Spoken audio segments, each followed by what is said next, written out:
अब नीड क्या है एजुकेशनल गाइडेंस की? क्यों चाहिए एजुकेशनल गाइडेंस स्टूडेंट्स को?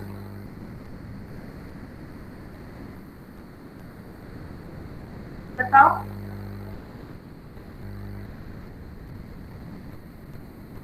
मैम उनकी ऑलराउंड डेवलपमेंट के लिए। हाँ जी, वेरी गुड।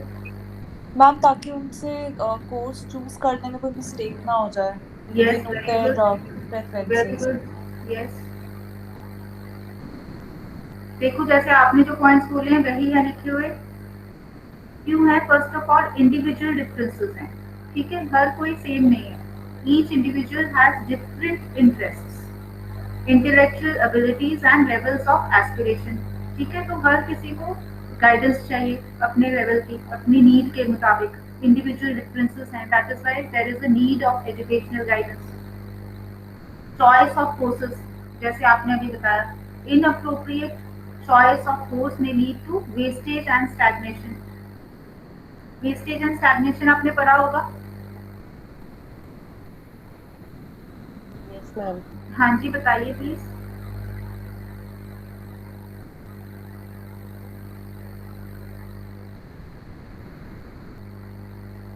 कोई बात नहीं, अगर अभी याद नहीं है थोड़ा सा बता दो। तो मैं एक बार दोबारा समझा दो, मेरा कनेक्शन कट गया था। अरे अब कहाँ से समझाऊं दोबारा, कहाँ से कटा? मैं यहाँ नीड्स से ही शुरू करती हूँ। बस ये तो इजी है, ये जैसे पहले स्टार्ट की ही है।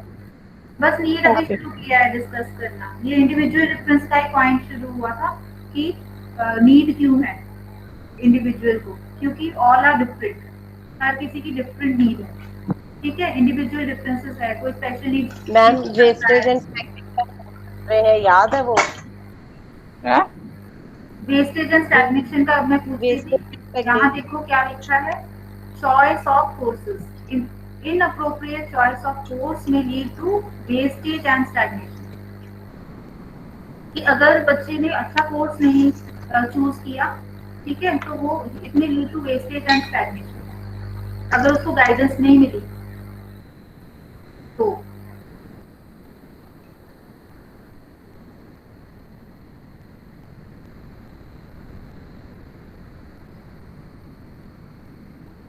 वेस्टेज ये होता है कि अगर, हाँ जी बोलो बोलो। स्टैग्नेशन क्या होता है? वही तो आपसे पूछ रही हूँ मैं, आपने पढ़ा है ना। ये पढ़ा था, याद भूल गया, ध्यान में नहीं आ रहा।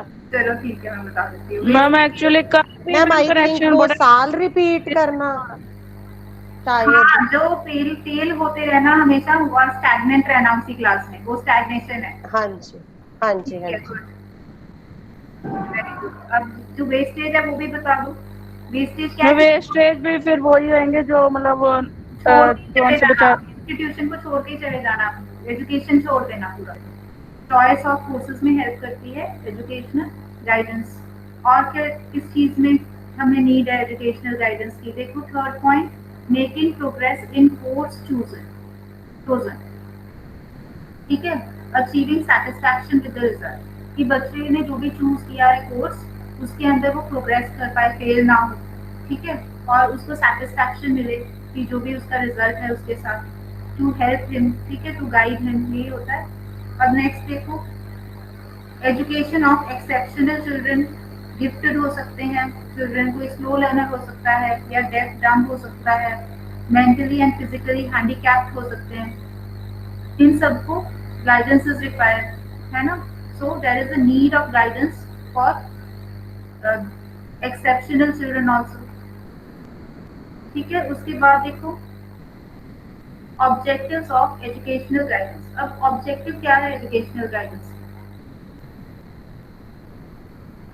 The main objective of educational guidance in schools is to help students understand their strengths and weaknesses and to aid in the process of adjustment, ठीक है। समझ में आ गया ये पॉइंट कि बच्चे को हाँ समझ मैम। में आए, बच्चे को पता चले। एम क्या है कि बच्चे को पता चले कि उसकी पॉजिटिव पॉइंट्स कौन से हैं, उसके अंदर कौन सा टैलेंट है, तभी वो इम्प्रूव कर पाएगा, है ना। और स्ट्रेंथ्स कौन सी हैं, उसको मोटिवेट करना, that yes you can do this, ठीक है। स्ट्रेंथ्स को निकालना उसके स्टूडेंट्स को, एंड वीकनेसेस जो है उसको पता चले कि मैं इस सब्जेक्ट में वीक हूँ, इंग्लिश में मैं वीक हूँ, तो मुझे इसके अंदर और प्रैक्टिस करनी पड़ेगी।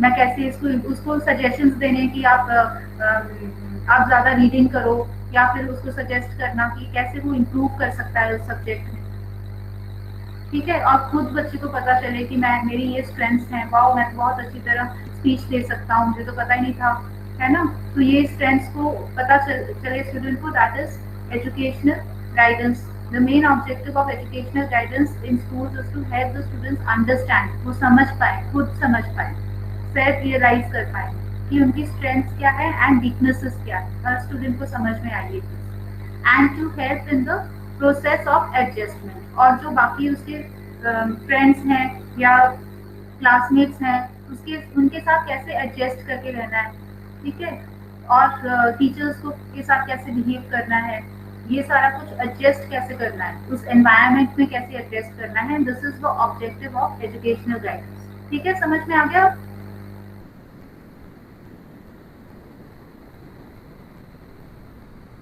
Yes ma'am.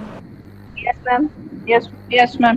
ठीक है, द मेन ऑब्जेक्टिव ऑफ, एक बार और रीड कर लेते हैं, educational guidance in schools is to help students understand their strengths and weaknesses, मतलब उसके इनर सेल्फ के बारे में उसको पता चले, and to aid in the process of adjustment, और वो एडजस्ट कर पाए, ठीक है। अगर लड़ाई हो रही है दो स्टूडेंट्स में तो वो सॉल्व हो जाए, वो फ्रेंड्स बन जाए, एडजस्ट कर पाए एक दूसरे के साथ, वो है, this is the objective of educational guidance. अब सेकेंड पॉइंट देखो, to locate individuals who have some difficulties in learning and to suggest means and measures to rehabilitate them, ठीक है। इसका भी वही है कि आप फाइंड आउट करो कि स्लो लर्नर्स कौन से हैं, या फिर किसी को कोई प्रॉब्लम आ रही है स्टडीज में, डिफिकल्टीज इन लर्निंग है, and to suggest means and measures, और उसको बताना कि वो कैसे इम्प्रूव कर पाए, ठीक है, कैसे इम्प्रूव कर पाए, to rehabilitate them,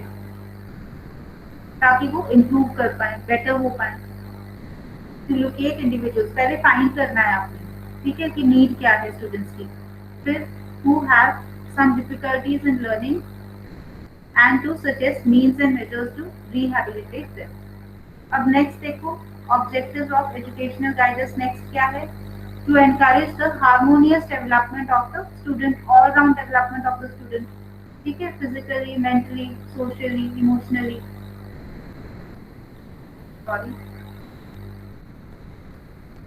to identify the students who are gifted, mentally और physically deficient, so that special arrangements are made for them, ठीक है। ये पॉइंट तो समझ में आ गया। Objective of educational guidance find करना कि स्टूडेंट्स कौन सा गिफ्टेड है, उसको ज्यादा काम भी दे सकते हैं, उससे कुछ क्रिएटिव सा बनवा सकते हैं, कोई बच्चा क्रिएटिव है पता चला तो, ठीक है। और मेंटली और फिजिकली डेफिशिएंट है कोई बच्चा, किसी को कोई प्रॉब्लम है, मेंटली प्रॉब्लम है, ठीक है, या फिजिकली वो वीक है, ये सारी चीजों का सोल्यूशन फाइंड आउट करना, and to make the special arrangements for them. तो ये भी है ऑब्जेक्टिव ऑफ एजुकेशनल गाइडेंस, ठीक है। अब यहाँ तक समझ में आ गया है सबको educational guidance? Yes ma'am. Yes ma'am. ठीक है, अब नेक्स्ट हम क्लास में करेंगे वो है प्रोग्राम्स ऑफ एजुकेशनल गाइडेंस, ठीक है। ये थोड़े से और ऑब्जेक्टिव्स भी हैं, ये भी कर लो पहले। Objectives given by educational policies commission of the national association USA, इसने भी दिए हैं ऑब्जेक्टिव्स, कौन से हैं, has lead the following objectives of educational guidance. First क्या है, वही चीज जो हमने उसमें पढ़ी थी पहले वाले ऑब्जेक्टिव्स में, स्ट्रेंथ्स एंड वीकनेसेस के बारे में पता चले बच्चे को, वही है the objective of self realisation, कि इनर उसको पता चले कि उसके स्ट्रेंथ्स क्या हैं, वीकनेसेस क्या हैं, वही पॉइंट है। Educational policies commission of national association USA ने दिए हैं ये, ठीक है। Objectives of educational guidance, objective of self realisation, second है objective of human relationship,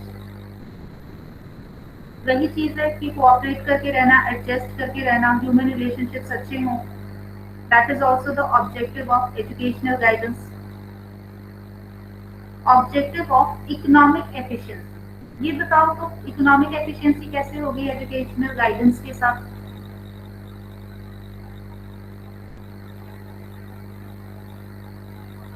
ma'am I think अगर बच्चा अपने टैलेंट के अकॉर्डिंगली, अपने इंटरेस्ट के अकॉर्डिंगली कोई भी लाइन चूज करता है तो वो डेफिनेटली बेटर करेगा, यू नो, हाँ इन जी। That field, in that particular field. तो Yes, डेफिनेटली yes. वो डायरेक्टली इकोनॉमिक्स में, हमारी इकोनॉमी में ऐड होगा।